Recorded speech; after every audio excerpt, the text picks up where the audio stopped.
Introduction ചടങ്ങിലേക്ക് ഞാൻ സ്വാഗതം ചെയ്യുകയാണ്.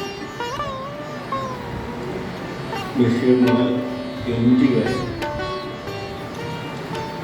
എന്ന 13 മഹത് വ്യക്തികളെ കുറിച്ചിട്ട് ഒരു മാധ്യമപ്രവർത്തകൻ എന്ന നിലയിൽ വിവിധ ഘട്ടങ്ങളിൽ അദ്ദേഹം നടത്തിയ ഇൻ്റർവ്യൂവിൻ്റെ ഒരു സമാഹാരമാണ് ഈ പുസ്തകം. പലരും ഇത് വായിച്ചിട്ടുണ്ടാവാം, അല്ലെങ്കിൽ വായിച്ചിരിക്കണം.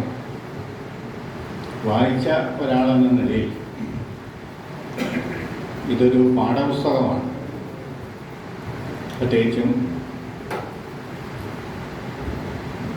എങ്ങനെ ഒരാളെ ഇൻ്റർവ്യൂ ചെയ്യണം, ഒരു മാധ്യമപ്രവർത്തകരെ സംബന്ധിച്ച്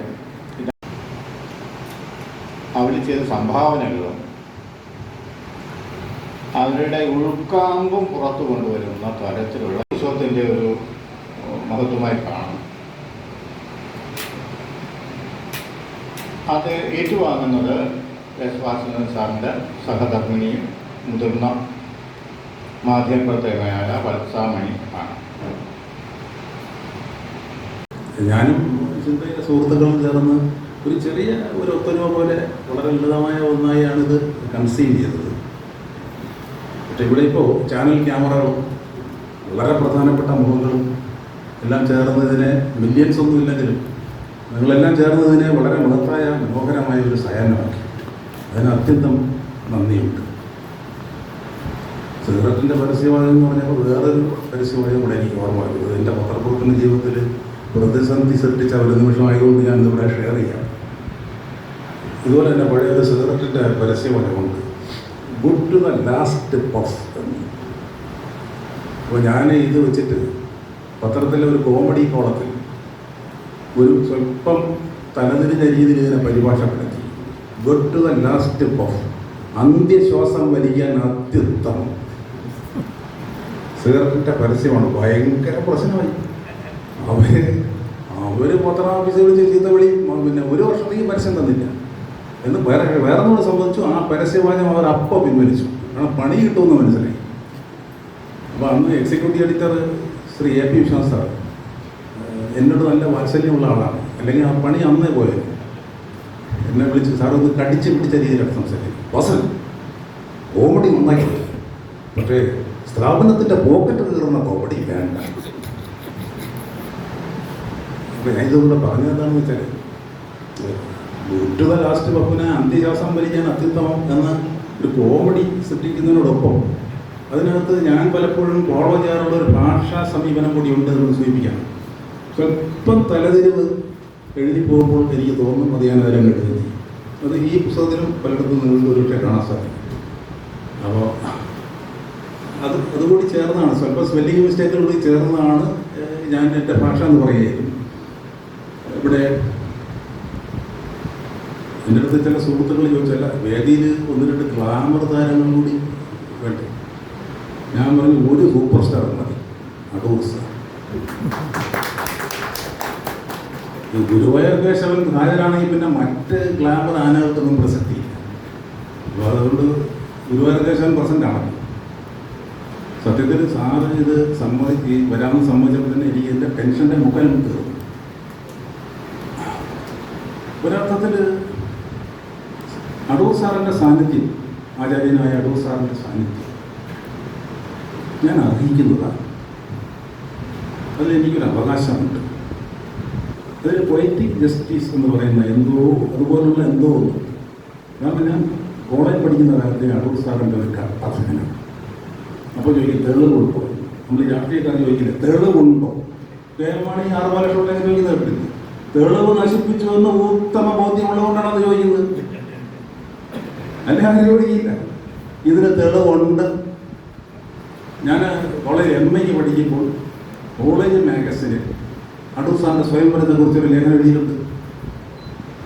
അത് നമ്മുടെ ഇപ്പോൾ ഇവിടെയുള്ള ശ്രീ ചന്ദ്രശേഖർ അടൂർ സാറിൻ്റെ സ്വയംവരത്തിൻ്റെ സുവർണ്ണ ജൂബിലി പുസ്തകം ഇറക്കിയപ്പോൾ 40-45 വർഷം എൻ്റെ കയ്യിൽ നിന്ന് തന്നെ പോയ ഈ ലേഖനം തുരന്ന് പിടിച്ച് പൊക്കിയെടുത്തുകൊണ്ടൊന്ന് ആ പുസ്തകം ചേർത്തിട്ടുണ്ട്. സ്വയംവരത്തിലെ മഴ എന്നാണ് ആ ശീർഷകത്തിൻ്റെ, ആ ലേഖനത്തിൻ്റെ ശീർഷകം. ആസ്വാദന ലേഖനമാണ്, പഠന ലേഖനമൊന്നുമല്ല. ആ സിനിമയെക്കുറിച്ച് പഠനം എഴുതാൻ വേണ്ട സന്നാഹങ്ങളൊന്നും നമുക്കില്ല. സിനിമകളൊന്നും അങ്ങനെ അവൈലബിൾ അല്ല. ഞാൻ സ്വയംവരം കണ്ടതിന് ശേഷമാണ് സത്യീന്ദ്രയുടെ പഥകപാഞ്ചലി കാണുന്നത്. അപ്പോൾ ഊഹിക്കാൻ പറ്റും, അത് നമുക്ക് സന്നാഹങ്ങൾ ഊഹിക്കാം. അത് ഒരു ആസ്വാദന ലേഖനമാണ്. ഞാൻ അടൂർ സാറിനോട് ആദ്യം സംസാരിക്കുന്ന ഫോണിലൂടെയാണ്. എനിക്ക് ആ ദിവസം നല്ല ഓർമ്മയുണ്ട്. ഈ ആയുർവേദ കോളേജിൻ്റെ അടുത്തൊരു ഇരട്ട തിയേറ്റർ ഉണ്ടായിരുന്നു, ധന്യരമ്യ. ഇപ്പം അത് ഇല്ല. ഞാൻ ഇന്നുള്ളതിലെ പോയപ്പോൾ ഒരു പൊട്ട് കുഴി അവിടെ. ഈ ധന്യരമ്യയിൽ ഒന്നുകിൽ ധന്യയിൽ അല്ലെങ്കിൽ രമ്യയിൽ ആണ് എലിപ്പത്തായം പറയുന്നത്. എനിക്ക് നമ്മൾക്കൊരു സിനിമയെ ഒരുപാട് ഇഷ്ടപ്പെട്ടാൽ ആ സിനിമ കാണാൻ പോയത്, ആ സിനിമ കണ്ടത്, ഇൻ്റർവെൽ ഇറങ്ങി കപ്പൽ ചെയ്തിട്ടുണ്ടെങ്കിൽ അതൊക്കെ ഓർമ്മ വരും. എനിക്ക് നല്ല ഓർമ്മയുണ്ട്. ധന്യ തിയേറ്ററിലാണ് എലിപ്പത്തായെങ്കിൽ രമ്യ തിയേറ്ററിൽ യവനിയാണ് കളിച്ചത് ഒരേ സമയം. ഞാൻ അത്ഭുതത്തോടെ ഓർക്കാറുണ്ട്. എന്നെ ഏറ്റവും സ്വാധീനിച്ച, എൻ്റെ അതുവരെയുള്ള സിനിമാ ബോധങ്ങളെ തകിടം മറിച്ച 2 സിനിമകൾ ഒരേ സമയം ഒരു ഇരട്ട തിയേറ്ററിൻ്റെ അപ്പുറം ഇപ്പുറമെല്ലാം ഓടിക്കുന്നത്. അപ്പുറത്ത് എലിപ്പത്തായം കണ്ടിട്ട് ഇപ്പുറത്ത് വന്ന് യവനി കാണുന്ന പരിപാടി ഞാൻ കുറേ നാൾ വെച്ചാണ്. അപ്പോൾ ഞാൻ ഈ ആദ്യമായിട്ട് എലിപ്പത്തായം കണ്ടിട്ട് എൻ്റെ ലോഡ്ജിൽ വന്നിട്ട് അദ്ദേഹത്തിൻ്റെ ഫോൺ നമ്പർ ഇങ്ങനെ എനിക്കുണ്ട്. വലിയ ഒന്നുമില്ല. ഞാൻ അദ്ദേഹത്തെ ഫോണിൽ വിളിച്ചു. ഞാൻ കൺഗ്രാജുലേഷൻസ് പിന്നെ അങ്ങനെയൊന്നുമല്ല പറഞ്ഞത്. ഞാൻ പറഞ്ഞത് എനിക്ക് നല്ല ഓർമ്മയുണ്ട്. ഞാൻ പറഞ്ഞു, സാർ അടൂർ സാർ എന്നെ ചെറുതായിട്ടൊന്ന് പരിചയപ്പെടുത്തി. ഞാൻ സാറിൻ്റെ എലിപ്പത്തായം ഇന്ന് മാറ്റിനി കണ്ടു. ഇന്ന് ഈ സെക്കൻഡ് ഷോയ്ക്ക് ആ എലിപ്പത്തായം ഞാൻ വീണ്ടും കാണും. സാറ് വളരെ മൃദുലമായി ഒന്ന് ചിരിച്ചു. അതുപോലെ തന്നെ ഞാൻ സെക്കൻഡ് ഷോയ്ക്ക് 2ാമത് വീണ്ടും കണ്ടു. അപ്പോൾ ഇവിടെ എന്താണ് സംഭവിച്ചത്? എലിപ്പത്തായം ചില കേന്ദ്ര കഥാപാത്രത്തെ നമുക്കറിയാം. ഞാൻ അയാളുമായിട്ട് ഐഡന്റിഫൈ ചെയ്യുന്ന പ്രശ്നമേ ഇല്ല വാസ്തവത്തിൽ. അയാളുടെ പ്രായം കൊണ്ടും പടുതി കൊണ്ടും. അന്നൊക്കെ നമ്മൾ 82-ലാണ്. 82-ലൊക്കെ നമ്മൾ വെറും പയ്യൻസല്ലേ. അദ്ദേഹം വളരെ ഏജിലായ ഒരാളല്ലേ. പിന്നെ അങ്ങനെ ഒരു തറവാട് പോസ്റ്റ് കൂടുതൽ നായർ മില്യു എന്ന് പറയുന്ന മില്യുവിലൂടെ ഞാൻ കടന്നു വന്നിട്ടില്ല. അപ്പം 1% പോലും എന്നോട് യാതൊരു സാദൃശ്യമില്ലാത്ത ഈ മനുഷ്യനെ നോക്കിയിരുന്നപ്പോൾ ആ മനുഷ്യനിൽ എന്നെ ആവിഷ്കരിച്ച് വെച്ചിരിക്കുകയാണ്. ഞാൻ ഞെട്ടിപ്പോയി. അങ്ങനെ ഒരു ഞെട്ടൽ എനിക്ക് പണ്ടും ഉണ്ടായിട്ടില്ല, ഒരു സിനിമ കണ്ടിട്ടുണ്ടായിട്ടില്ല, പിന്നീടും ഉണ്ടായിട്ടില്ല. അപ്പോൾ ഏതോ നിഗൂഢമായ ഒരു ആന്തരികതയിൽ വെച്ച്, വളരെ നിഗൂഢമായ ഒരു ആന്തരികതയിൽ വെച്ച് ആ കലാസൃഷ്ടി എന്നോട് പറയുന്ന ആ മനുഷ്യൻ നീ തന്നെ. ഇത് ഭയങ്കരമായൊരു അനുഭവമാണ്.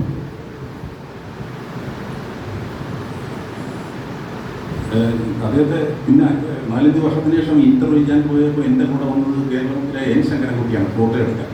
അപ്പോൾ ഇന്റർവ്യൂ കഴിഞ്ഞിട്ട് ഇനി ഇറങ്ങിയപ്പോൾ ശങ്കരൻകുട്ടി എനിക്ക് പറയുന്നത്, ഭാസ്കര, ഈ വീട്ടിൽ ഈ അന്തരീക്ഷത്തിൽ ജീവിക്കുന്ന ഒരാൾക്കല്ലേ എലിപ്പത്തായും അനന്തരവും എടുക്കുവാൻ സാധിക്കും. ഞാൻ ആലോചിച്ചു, ശരിയാണ്. വഴുതയ്ക്കാടോ ചാത്തമംഗലത്തോ ഒരു ഫ്ലാറ്റിൽ താമസിച്ചുകൊണ്ട്, അല്ലെങ്കിൽ ഒരു ഹൗസിംഗ് കോളനിയിൽ ഒരു വീട്ടിൽ താമസിച്ചുകൊണ്ട് ഒരു നല്ല സിനിമയൊക്കെ എടുക്കാൻ പറ്റും. എലിപ്പത്തായത്തിൻ്റെ തിരകഥ കൊണ്ട് കൊടുത്താൽ അതിനെ ചിത്രീകരിക്കാനും പറ്റുമായിരിക്കാം. പക്ഷേ നിങ്ങൾ ഒരിക്കലും എലിപ്പത്തായം ഉണ്ടാക്കാൻ സാധിക്കില്ല. എലിപ്പത്തായത്തിലുള്ള എന്താണെന്ന് നമുക്ക് പറയാൻ കഴിയാത്ത എന്തോ ഒന്ന് അതിലാക്കിയിരിക്കും. അതാണ് അതിൻ്റെ മിഡാസ് ടച്ച്. അതാണ് അതിലെ എല്ലാ ഫ്രെയിമുകളെയും കാഞ്ചനമാക്കുന്ന മിഡാസ് ടച്ച്. അതൊരു പക്ഷേ എന്തുകൊണ്ടാണ് എങ്ങനെയാണെന്ന് അടൂർ സാറിന് പോലും അറിയാൻ പറ്റില്ല. ഞാൻ എലിപ്പത്തായം കണ്ടിട്ട് മൃണാൾ സെൻ അടൂർ സാറിനോട് ചോദിച്ചത് എവിടെയോ എഴുതി കണ്ടിട്ടുണ്ട്. മൃണാൾ സെൻ അടൂർ സാറിനോട് ചോദിച്ചത് നിങ്ങൾ നരകത്തിലൂടെയാണ് കടന്നു വയ്ക്കേണ്ടത് അല്ലേ എന്ന്. അങ്ങനെയല്ലേ ചോദിച്ചത് മൃണാൾ സെൻ സാറിനോട് ചോദിച്ചത്, എലിപ്പത്തായം കണ്ടിട്ട് നിങ്ങൾ നരകത്തിലൂടെയല്ലേ കടന്നു വയ്ക്കേണ്ടത്.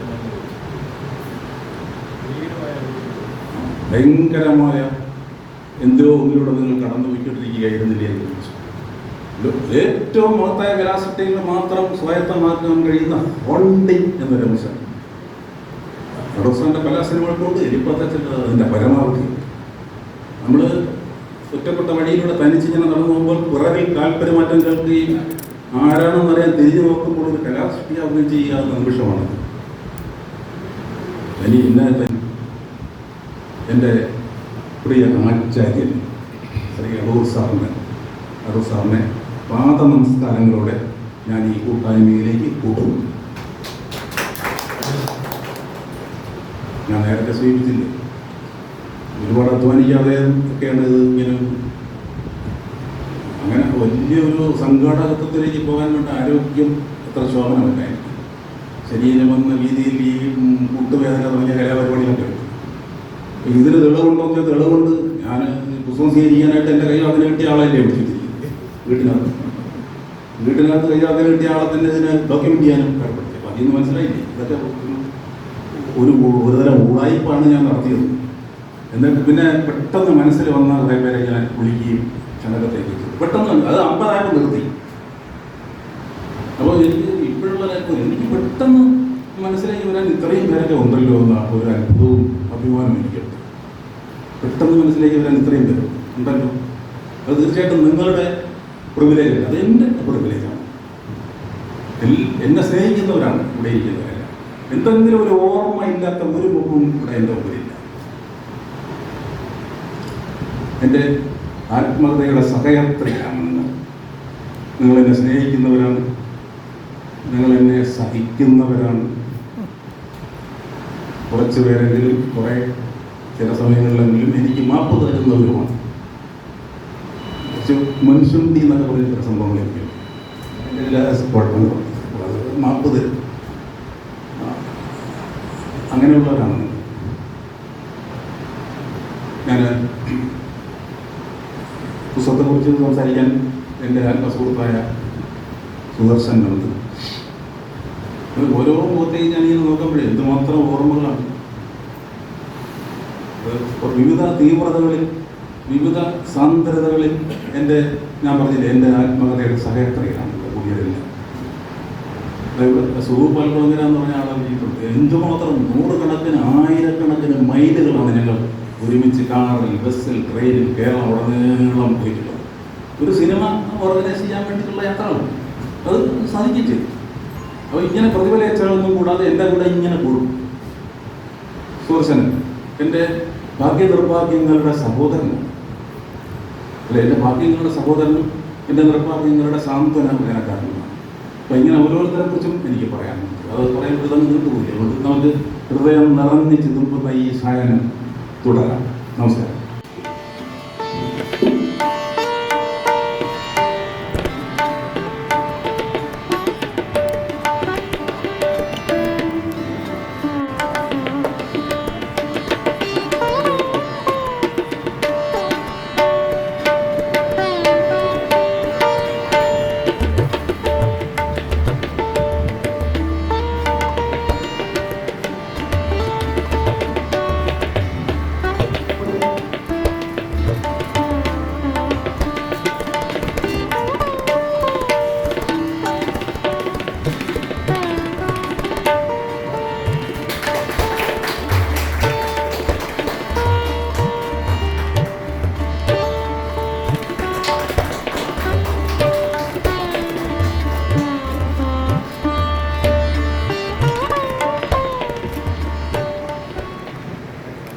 നേരത്തെ പറഞ്ഞതുപോലെ 11 കലാകാരന്മാരെയും എഴുത്തുകാരെയുമാണ് ഇതിൽ. പ്രധാനമായും സിനിമ, നാടക, സാഹിത്യ കൃതികളുടെ കർത്താക്കന്മാരെയാണ് ഇതിൽ. അവരെ പറ്റിയാണ് ഈ പുസ്തകത്തിൽ അവരുമായിട്ടുള്ള അഭിമുഖങ്ങൾ. ഇൻ്റർവ്യൂ എന്ന് പറയുന്നത് ശരിയല്ല. വ്യൂ ആണ് ഒന്ന്, പിന്നെ ഉള്ള ഇൻ്റർവ്യൂ. അപ്പോൾ അവരെ പറ്റിയുള്ള സ്വന്തം അഭിപ്രായങ്ങൾ,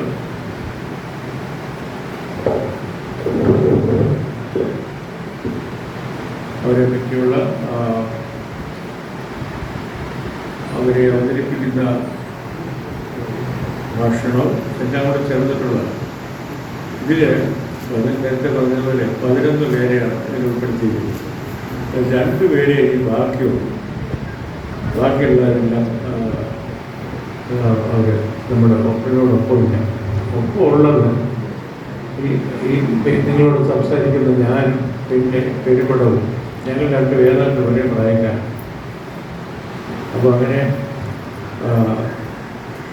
ആ വഴിക്ക് സഞ്ചരിച്ചു തുടങ്ങിയവരുമായിട്ടുള്ള 11 പേരാണ്. എനിക്ക് ഈ പുസ്തകം വായിക്കുമ്പോൾ ആദ്യം തോന്നിയത് ഒരു പുസ്തകത്തിൽ ഞാൻ എപ്പോഴും കാണുന്ന ഒരു അത്യാവശ്യ യോഗ്യത എന്ന് പറയുന്നത് വായിക്കബിലിറ്റി എന്ന് പറഞ്ഞാൽ ഇംഗ്ലീഷ് പറഞ്ഞാൽ റീഡബിലിറ്റി എന്ന് പറയും. നമ്മളെ കൊണ്ട് വായിപ്പിക്കുന്ന സ്വഭാവം ആ കുഞ്ഞിക്കുണ്ടാകും എന്നാണ്. ഈ വായിക്കബിലിറ്റി എങ്ങനെ വന്നു ഈ കൃതിക്കെന്ന് ചോദിച്ചാൽ, നല്ല ആഴത്തിലും പരപ്പിലുമുള്ള വായനയിൽ സ്ഫുടം ചെയ്തെടുത്ത ഭാഷ. പ്രത്യേകം എടുത്ത് നല്ല വാക്ക് പറഞ്ഞതുകൊണ്ട് തിരിച്ച് നല്ല വാക്ക് പറയല്ല, ഉള്ള സത്യം അതിൽ വരുന്നുണ്ട്. അത് സ്ഫുടം ചെയ്തെടുത്ത ഭാഷ, നമ്മളെ അതിശയിപ്പിക്കുന്ന ഭാഷ. പ്രത്യേകിച്ച് ഏതാനും ചാപ്റ്ററുകൾ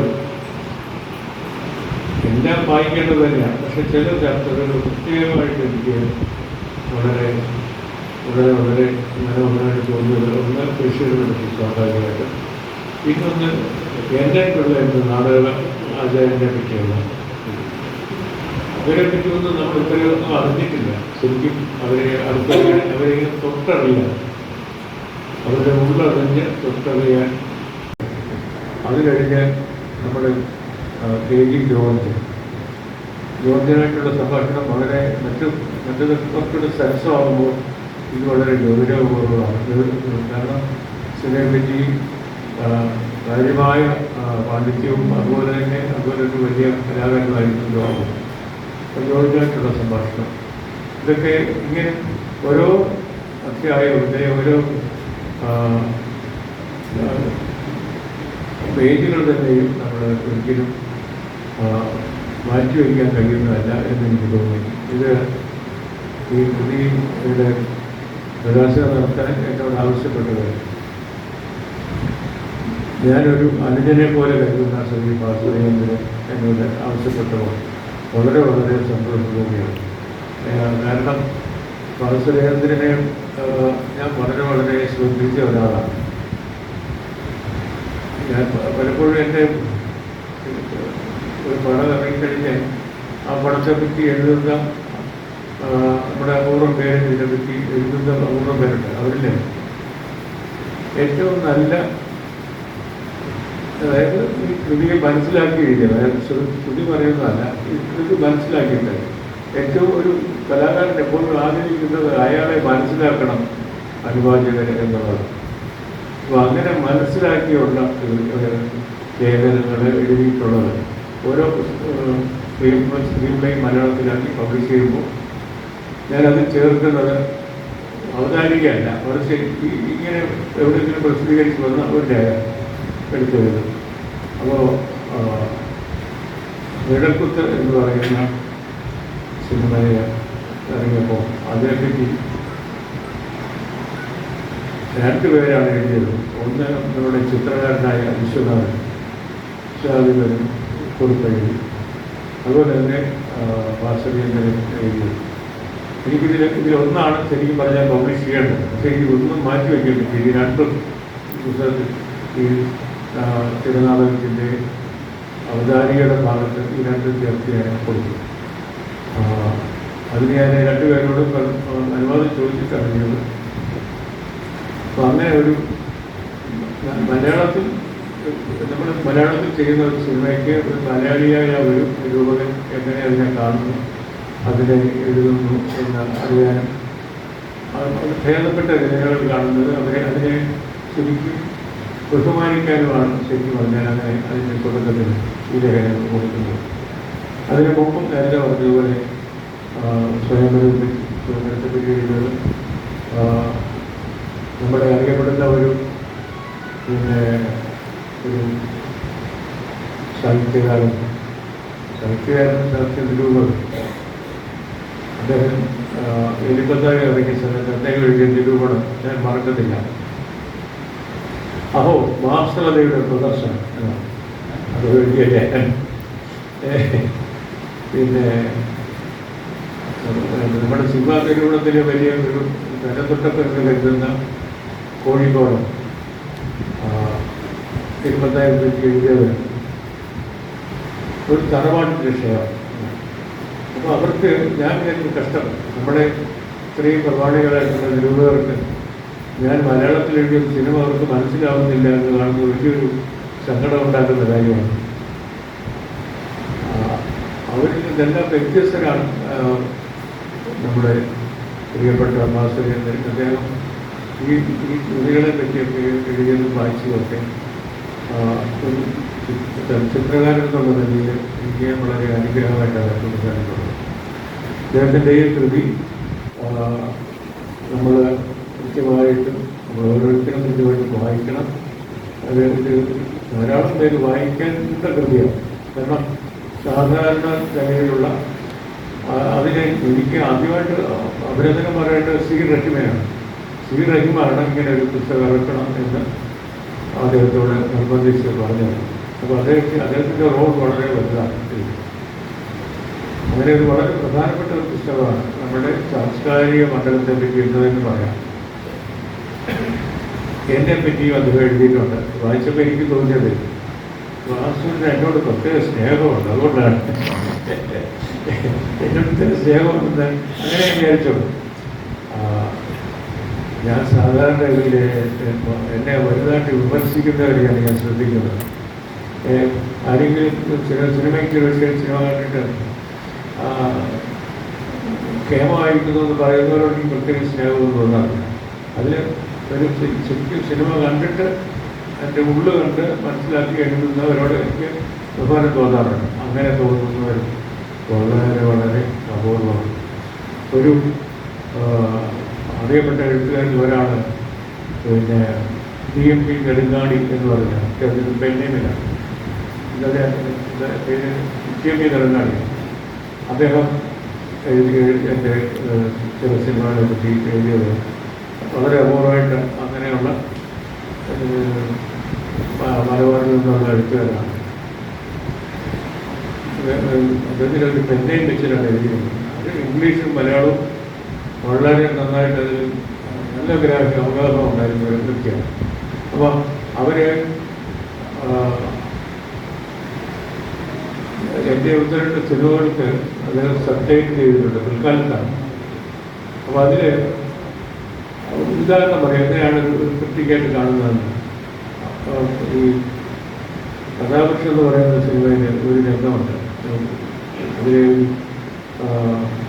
ആനക്കാരനായിട്ട് ആദ്യം വന്ന് പിന്നീട് വിവാഹ ദല്ലാളായിട്ട് മാറിയ ഒടുവിൽ ഉണ്ണികൃഷ്ണൻ അഭിനയിക്കുന്ന റോളാണ്. ആ റോൾ ആ വീട്ടമ്മ ചോദിച്ചിട്ട് ഇപ്പം എന്താ ചെയ്യുന്നതെന്ന് ചോദിച്ചപ്പോൾ ഇങ്ങനെ എല്ലാം ഇങ്ങോട്ടും ഇങ്ങോട്ടും പോയി വല്ലപ്പോഴും ഒരു കല്യാണം നടത്തി കൊടുത്താൽ അത് തരുന്നവരുമുണ്ട്, തരാത്ത ദരിദ്രവാസികളും ഉണ്ട് എന്ന് പറയുന്നത്. അപ്പോൾ വീട്ടമ്മ ചോദിക്കുന്ന ഒരു ചോദ്യമുണ്ട്, അപ്പോൾ മാംസമാണല്ലേ എന്ന്. ഈ സംഭാഷണം സബ്ടൈറ്റ് ചെയ്യാനായിട്ടിരിക്കുന്നു. ഈ TMP നെടുങ്ങാടി എന്നോട് പറഞ്ഞു, അപ്പോൾ ആ വീടിൻ്റെ കഥ മുഴുവൻ ഈ ഒരു വാചകത്തിലുണ്ടല്ലോ എന്ന് പറഞ്ഞു. ആ വീടിൻ്റെ കാരണം ഈ ഹംസം എന്ന് പറയുന്ന ഒരു കഥകളിയായിട്ട് ബന്ധപ്പെട്ട കഥാപാത്രമാണ്. നാടകത്തിൽ ഹംസമാണ്. ഹംസം ചെയ്യുന്നത് നാടകത്തിൻ്റെ മെയിനായിട്ട് അങ്ങോട്ടും ഇങ്ങോട്ടും വിശേഷങ്ങൾ പറഞ്ഞ് പരസ്പരം പ്രണയിപ്പിക്കുന്ന റോളാണ് ഹംസത്തിൻ്റെ. അപ്പോൾ ഹംസമാണ് അതിൻ്റെ ഈ വാക്കിലുണ്ട് ഈ വീടിൻ്റെ മുഴുവനും കഥ എന്ന് TMP നെടുങ്ങാടി പറഞ്ഞു. അപ്പോൾ അവിടെയാണ് നമ്മൾ ഒരു നിമിഷം ഈ നമ്മൾ ചെയ്ത കൃത്യമായിട്ട് നമ്മൾ എന്താണ് ഈ സിനിമയിൽ ചെയ്തിരിക്കുന്നതെന്ന് ആരെങ്കിലും ഒരാളെങ്കിലും മനസ്സിലാക്കിയത് എന്ന് തോന്നുന്നു. അങ്ങനെയാണ് അത് ഈ കൃതിക്ക് കൂടുതൽ ആളുകളുടെ പുസ്തക സല്ലാപം എന്നാണ് പറയുന്നത്. പുസ്തക സല്ലാപം ഈ ബഷീർ മുതൽ MD വരെ എന്നുള്ള എനിക്ക് ഉണ്ടാകട്ടെ എന്ന് പ്രാർത്ഥിച്ചുകൊണ്ട് ഞാൻ എൻ്റെ വാക്കുകൾ ചുരുക്കുന്നു. നമസ്കാരം. എനിക്ക് തോന്നുന്ന ഇവിടെ ഇരിക്കുന്നതിൽ ഒട്ടുമുക്കാല് പേരും ആണ് എന്നേക്കാളും നല്ല പ്രാസംഗികർ. പക്ഷെ എനിക്കിപ്പോൾ ഈ ഒരു ചെറിയ ചടങ്ങ് ചെയ്യാൻ ഉള്ളോട്ട് മുന്നോട്ട് വന്നെന്ന് മാത്രം. എനിക്കും മനസ്സിൽ ആഴത്തിൽ പോയ കഥാപാത്രങ്ങൾ സമ്മാനിച്ച ഞാൻ അടൂർ അങ്കിൾ എന്ന് വിളിക്കുന്ന അടൂർ സാറിൻ്റെ ഒരു പുസ്തകം, അതും എൻ്റെ ഹസ്ബൻഡ് എഴുതിയ പുസ്തകം ഏറ്റുവാങ്ങുമെന്ന് പറഞ്ഞാൽ അതൊരു വല്ലാത്തൊരു ഭാഗ്യം തന്നെയാണ്. ഇതൊരു തികച്ചും അവിചാരിതമായി വന്ന ഒരു സംഭവമായിരുന്നു. ഈ പുസ്തകത്തിൽ പ്രതിപാദിക്കുന്ന ഓരോ വ്യക്തികളും എനിക്ക് അവര് വെറും കഥാകൃത്തുകളോ അല്ലെങ്കിൽ സിനിമാ സംവിധായകരോ അല്ല. അവരെല്ലാവരും ഒട്ടുമുക്കാൽ പേരും MT മലയാള പുസ്തകം MT ഒഴികെ ബാക്കി എല്ലാവരും എൻ്റെ വീട്ടിൽ വന്നു ഭക്ഷണം കഴിച്ചിട്ടുണ്ടാകും. വൈക്കം മുഹമ്മദ് സാറിന് വൈക്കം മുഹമ്മദ് സാറിനെ ഞാൻ വിളിക്കുന്ന ടാറ്റാണ്. അദ്ദേഹത്തിന് വളരെ അടുത്തറിയാവുന്നവർക്ക് അറിയാം ആ വാക്കിൻ്റെ ആ പ്രയോഗം. പിന്നെ എന്നിട്ടില്ല സാറിനെ എനിക്ക് അത്ര പരിചയമില്ല, പക്ഷെ അച്ഛൻ പറഞ്ഞ് ഒരുപാട് കേട്ടില്ല. പിന്നെ സുരേന്ദ്രൻ സാറ് ഞാനുമായിട്ട് നിരവധി സമയം ഫോണിൽ സംസാരിക്കുന്നുണ്ട്. അന്ന് ഞാൻ കഥ വൈവാരികയുടെ എഡിറ്ററായിരുന്ന സമയം ആവശ്യമില്ല. അദ്ദേഹം അച്ഛൻ്റെ ഓഫീസിൽ പോകുമ്പോഴും വീട്ടിൽ വരുമ്പോഴും പിന്നെ പ്രിവ്യൂ ഉണ്ട്. ആ പ്രിവ്യൂസിലെല്ലാം ഞാൻ പോയി അച്ഛൻ്റെ അടുത്ത് ഞാൻ ചോദിക്കും, അച്ഛാ ഇന്ന ക്യാരക്ടറിന് എന്തുകൊണ്ടാണ് അദ്ദേഹം ഇങ്ങനെ പിക്ചറൈസ് ചെയ്തത്. അങ്ങനെ അച്ഛനും ഞാനുമായിട്ട് ഈ സിനിമ ഫീൽഡിനെ കുറിച്ച് എനിക്ക് ഒരുപാട് അറിവ് തന്നത് എൻ്റെ അച്ഛനാണ്. അതുവഴിയാണ് എനിക്ക് സിനിമ ഫീൽഡിലുള്ള പല മുമ്പത്തെ കാലത്തുള്ള അരവിന്ദൻ സാറിനെ കണ്ടും അങ്ങനെയുള്ളവരായിട്ട് വളരെ അടുത്ത് ഇടപഴകാനുള്ളൊരു ഭാഗ്യം എനിക്ക്. അതുപോലെ തന്നെ അറിവുണ്ടായിരുന്നു. പപ്പേട്ടനും കലാകൗമുദി ഓഫീസിൽ ഒരു നിത്യസന്ദർശകനായിരുന്നു. അവിടെ വെച്ചും ഞാൻ അദ്ദേഹത്തെ കണ്ടിട്ടുണ്ട്, അല്ലാതെ ഞാൻ സംസാരിച്ചിട്ടുണ്ട്, ഞങ്ങൾ തമ്മിൽ കത്തുവത്ത് നടത്തിയിട്ടുണ്ട്. അങ്ങനെയൊക്കെ ഉള്ളൊരു നല്ലൊരു ബന്ധമാണ് പപ്പേട്ടൻ്റെ. ഇപ്പോഴും പപ്പേട്ടൻ്റെ വൈഫും അത് ഫോൺ വിളിയും അങ്ങനെയൊക്കെ ഒരു നല്ലൊരു സൗഹൃദമുണ്ട്. ജോർജ് ഏട്ടൻ എല്ലാവരും എനിക്ക് ഏട്ടൻ എന്നാണ് പറയാൻ നോക്കുന്നത്. എന്നാൽ എനിക്കത് സാറിന് വരുമ്പോഴത്തേക്കാണ് ഒരു ആർട്ടിഫിഷ്യാലിറ്റി ഉണ്ട്. എനിക്ക് ആർട്ടിഫിഷ്യലായിട്ട് സംസാരിക്കാൻ അങ്ങനെ പരിചയമില്ല. ജോർജ് ഏട്ടനാണെങ്കിൽ ഞങ്ങളുടെ വീട്ടിലൊരു സ്ഥിരം ഒരു കഥാപാത്രം തന്നെയാണ്.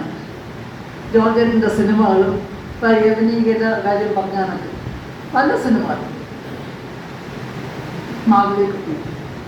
മാധവിക്കുട്ടിയുടെ വീട്ടിൽ ഞാൻ പോയിരുന്ന് സംഭാഷണം നടത്തുകയും മാധവിക്കുട്ടി കൊണ്ട് കഥ വൈവാരികയിൽ അനന്തപുരിയിൽ നിന്ന് എന്നുള്ളൊരു പങ്ക്തി തുടങ്ങാനായിട്ട് അതിൻ്റെ ഒരു ശ്രമവും എല്ലാം നല്ല ഓർമ്മകൾ തന്നിട്ടുള്ള ഒരു സമാഹാരമാണ് ഇതിലുള്ള. ആ കവർ ചിത്രത്തിൽ നിന്ന് എനിക്ക് ഒരുപാട് ഓർമ്മകളാണ് വരുന്നത്.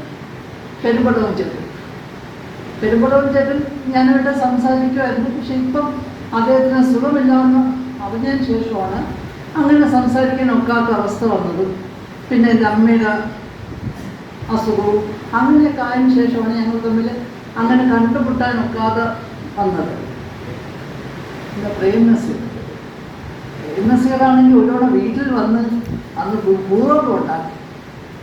ഒരിക്കലും മറക്കാത്തൊരു സംഭവമായി. പ്രേംനസീറിനെ അച്ഛൻ വീട്ടിലോട്ട് കൊണ്ടുവന്നു. അന്ന് അമ്മയും ഞങ്ങളുമൊക്കെ കോളത്ത് പോയിരിക്കുകയായിരുന്നു. ഞാൻ സ്കൂൾ പഠിക്കുമ്പോഴേ അപ്പം മിസ് ചെയ്യുന്നു പറഞ്ഞുകൊണ്ട് പ്രേംനസീർ വീട്ടിൽ വന്നു. വീട്ടിൽ അമ്മയാണെങ്കിൽ വാതിലും പൂട്ടിയിരിക്കുകയായിരുന്നു. അവസരം വന്ന് അന്നാണെങ്കിൽ മൊബൈൽ ഫോണില്ല. പിന്നെ കോളത്ത് ഞങ്ങൾ പോയ ഒരു റിസോർട്ടിലാണ്. ഞങ്ങൾ ഇതൊരു ഫാമിലി ഫ്രണ്ടിൻ്റെ റിസോർട്ട്. കോളത്ത് നിന്ന് എത്തണമെങ്കിൽ തന്നെ 1 മണിക്കൂറാണ്. ഈ ഹൈവേ ഒന്നുമില്ല. ഇവിടെ ഉള്ളവർക്ക് എല്ലാവർക്കും അറിയാമായിരിക്കും പണ്ടത്തെ കോളത്തേക്കുള്ള ഒരു യാത്ര വല്ലാത്തൊരു യാത്രയാണ്. അവിടെ ചെന്നപ്പോഴാണ് ഞങ്ങൾക്കൊരു മെസ്സേജ് വരുന്നത്.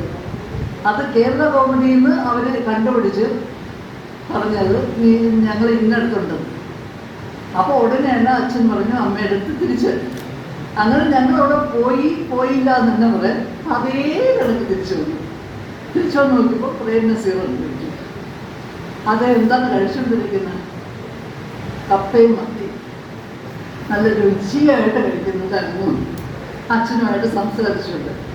അന്ന് രാത്രി അദ്ദേഹം വീട്ടിൽ നിന്ന് താഴ്വം കഴിഞ്ഞിട്ട് വളരെ ഹാപ്പി ആയിട്ടാണ് അവിടുന്ന് പിന്നെ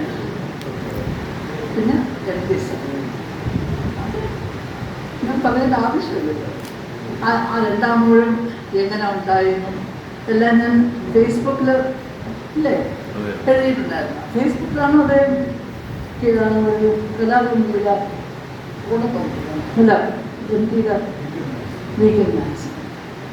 അപ്പോൾ എൻ്റെ അടുത്ത് ഫോളോ ചെയ്യുന്നവർക്ക് അറിയാം ഇതൊക്കെ. ഇപ്പോഴാണ് ഞാൻ ഇത് സാഹിത്യം അങ്ങനെ എഴുതാറില്ല. പണ്ടത് അതിൽ നിന്നാണ് തുടങ്ങിയത്. റിപ്പോർട്ടിംഗ് ഫീൽഡിൽ